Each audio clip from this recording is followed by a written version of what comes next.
Good morning, students. Welcome back to the concept of accountancy. Okay, we are doing chapter number 5, that is admission of a partner. Okay, we have completed in the next videos or in the past videos, we have completed concept of premium of goodwill. Also, we have done hidden goodwill, and we have completed all the questions related to the both, that is hidden goodwill and premium of goodwill. Our next topic is revaluation account.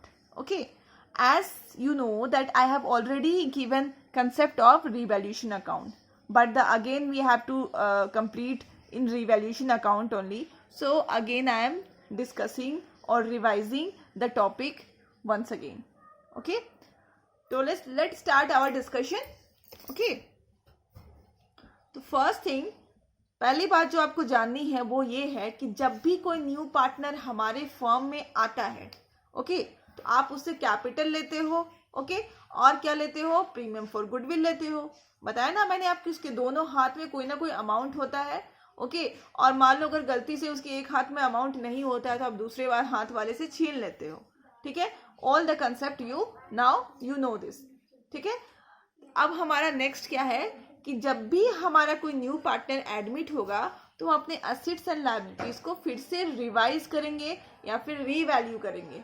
Okay, आगे repeating again, जब भी हमारा कोई new partner admit होगा हमारे firm में तो हम अपने असेट्स एंड लायबिलिटीज को क्या करेंगे, रिवाइज करेंगे या फिर रीवैल्यू करेंगे. और इसके लिए हमें एक रीवैल्यूएशन अकाउंट बनाना पड़ेगा.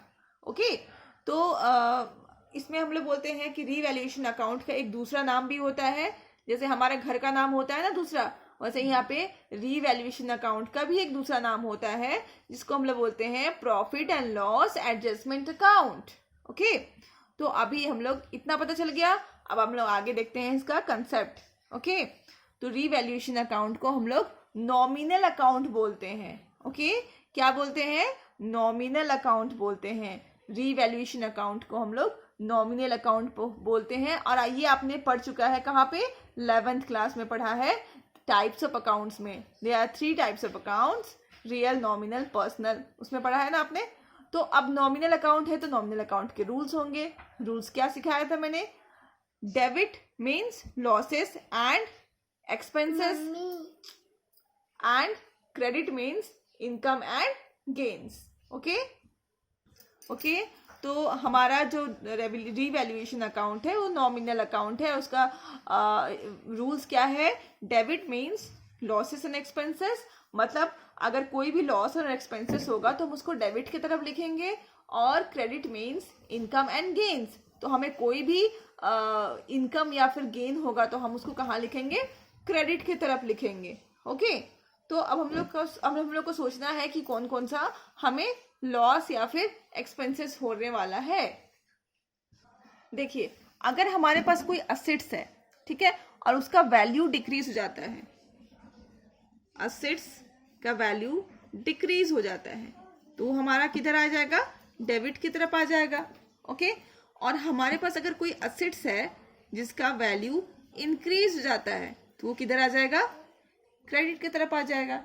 ओके, जब भी असेट्स का वैल्यू डिक्रीज हो जाता है तो हमें लॉस होता है तो हम उसको कहाँ लिखेंगे, डेबिट की तरफ लिखेंगे. और जब भी असेट्स का वैल्यू इंक्रीज होता है तो हमारा इनकम हो जाता है तो हम उसको कहाँ लिखेंगे, क्रेडिट साइड में लिखेंगे. Okay, at the same time अगर हमारे पास कोई लायबिलिटीज पड़ा हुआ है और उसका वैल्यू इंक्रीज हो गया, सपोज आपने 1 लाख रुपए किसी से उधार लिया था, अचानक से उस 1 लाख को आपको पे करना है 1,20,000 विथ इंटरेस्ट, तो लायबिलिटी तो इंक्रीज हो गई तो आपको क्या हुआ, लॉस हुआ. ठीक है, तो आप उसको कहाँ लिखोगे, डेबिट की तरफ लिखोगे. एट द सेम टाइम अगर आपने किसी से 1 लाख रुपया लिया है तो अगर मान लो वो बोलता है कि चलो भैया मैंने सेटलमेंट कर दिया, आपको 1 लाख का सिर्फ 80,000 ही देना है, तो ये आपका क्या हो गया, लायबिलिटीज डिक्रीज हो गया. तो आपको क्या हो गया, फायदा हो गया, इनकम हो गया या फिर गेन हो गया. ठीक है, तो आप उसको किधर लिखेंगे, क्रेडिट की तरफ लिखेंगे. Okay, at the same time मान लो आपको पता चलता है कि आपको कहीं से न्यू लाइबिलिटीज, ठीक है, न्यू लाइबिलिटीज आपके पास आ जाती है कहीं से, ठीक है, आपको पता नहीं था, अचानक से आपके सामने आपने अपना बुक्स ऑफ अकाउंट्स देखा, अचानक आपको एक दिखाई दे रहा है कि एक न्यू लाइबिलिटीज है, तो ठीक है, तो अचानक से कहीं पर से भी आपको न्यू लाइबिलिटीज मिल जाती है, तो ये भी आपके लिए क्या है, नुकसान है, लॉस है एक, ठीक है।